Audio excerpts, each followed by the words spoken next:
A blessed day to everyone. Welcome to our daily podcast, Hope and Strength for the Journey.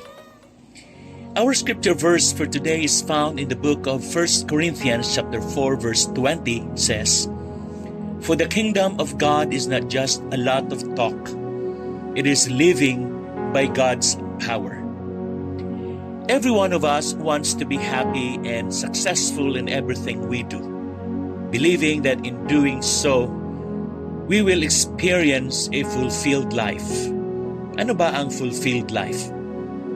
The Cambridge Dictionary and Merriam-Webster's dictionaries defines fulfilled as feeling happy. Why? Because you are getting everything that you want from life. A fulfilled life is sometimes described as being perfectly alive, filled with purpose and satisfaction, involving vision and requiring intensive alignment, highly meaningful and sought by all. Maaring nakapaloob dito ang mga basic questions in life na ating naitatanong sa ating mga sarili. Ang tanong na, who am I? Question of identity. Why am I here? Question of purpose. Where am I going? Question of destiny. Meron ding nagsasabi na ang fulfilled life is something na mahirap i-define dahil mahirap itong ma-achieve. Dahil mahirap kang makakita ng taong laging masaya at contented na sa anuman ang nasa kanya at kung anong meron siya. Gayunpaman, kakaiba din naman ang life that is in Christ. But to all true believers in Christ, alam natin na tayo nilikha ng Diyos ng may malinaw na dahilan at layunin.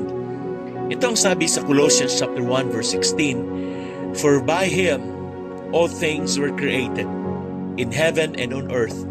All things were created through Him and for Him." Kaya nga ang happy, fulfilled and satisfied life is a life filled with God's reason and purpose.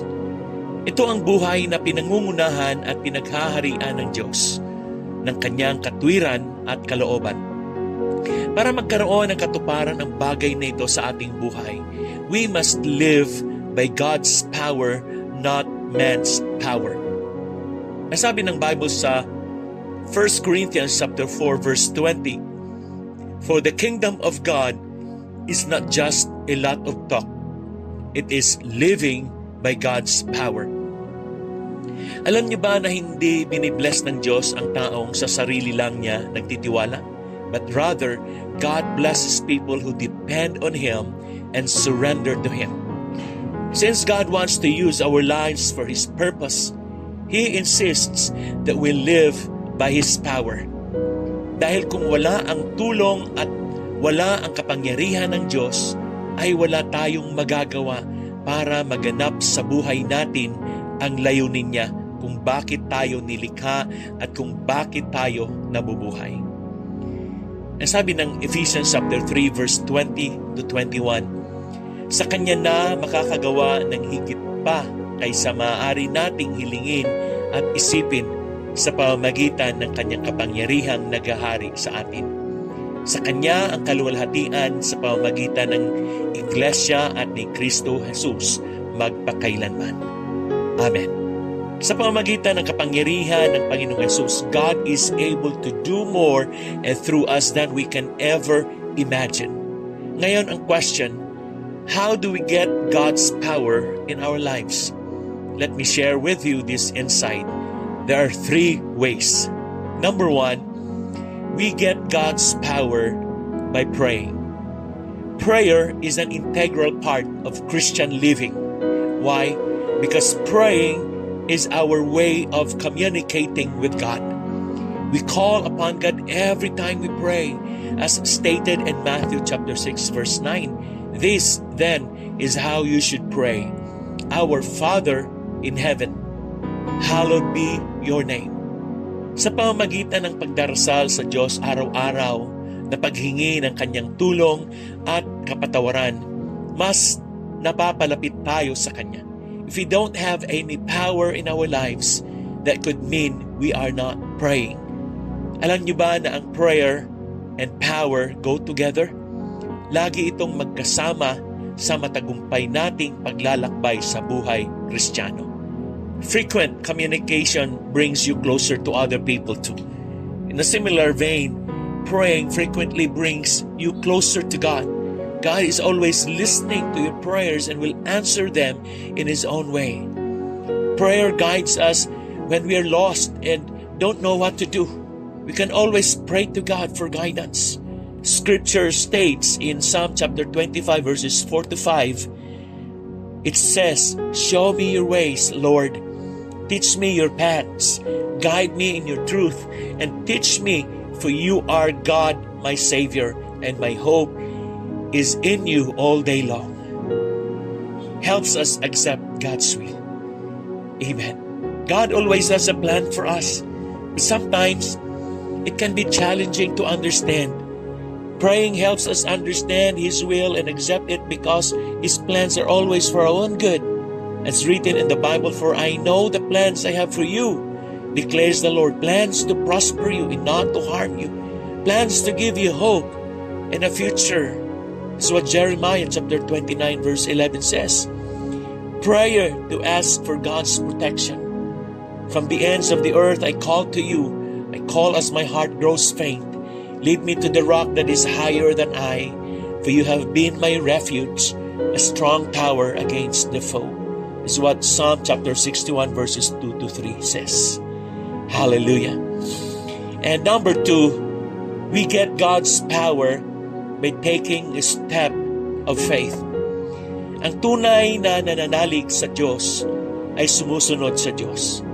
When we take a step to do what God tells us to do, even when it's hard or unpopular, even when it may cost us, even when it doesn't make sense, even when nobody else is doing it, God will pour out His power in our lives. Amen. In Romans chapter 15 verse 13 says, "May the God of hope fill you with all joy and peace as you trust in Him, so that you may overflow with hope by the power of the Holy Spirit." Amen. Number 3, we get God's power by keeping on trusting and not giving up. For God to grow our faith, He will test it. Kapag tayo'y humaharap sa mga iba't ibang klase ng kahirapan, delays in what we are hoping for, kabiguan o discouragement, tinuturuan tayo ng Diyos na lubos na magtiwala sa Kanya. Hang on, be steadfast, and God will bless us. Don't give up. Keep trusting. In Psalm 31 verse 24 says, "Be of good courage, and He shall strengthen your heart. Only that hope in the Lord." Amen. And Philippians 4:13 says, "I can do all things through Christ, which strengtheneth me." And in 2 Chronicles chapter 15 verse 7 says, "But as for you, be strong and do not give up, for your work will be rewarded." Ikaw, are you experiencing a happy, fulfilled, and satisfied life? If yes, then continue to accomplish God's reason and purpose for His glory at ishare mo sa iba ang iyong living testimony. If not, then start living in God's power by surrendering your life to Him today. As I wind up with this insight today, let's take a heart-searching question. Paano ba natin masasabi na gumagalaw ang kapangyarihan ng Diyos sa ating buhay? Paano ba sinusubok ng Diyos ang ating pananampalataya ngayon? What step of faith are we taking for God today? Amen. Let us pray. Dear God, thank you for showing us our purpose in life. Thank you for letting us live this purpose daily. Thank you for your fulfillment, which offers us real happiness and a deeper sense of contentment. Continue to strengthen us by living in your power and surrendering our lives totally to you. This is our heart cries in Jesus' name. Amen and amen. Again, good morning po sa inyong lahat. God bless you and your family. See you again tomorrow.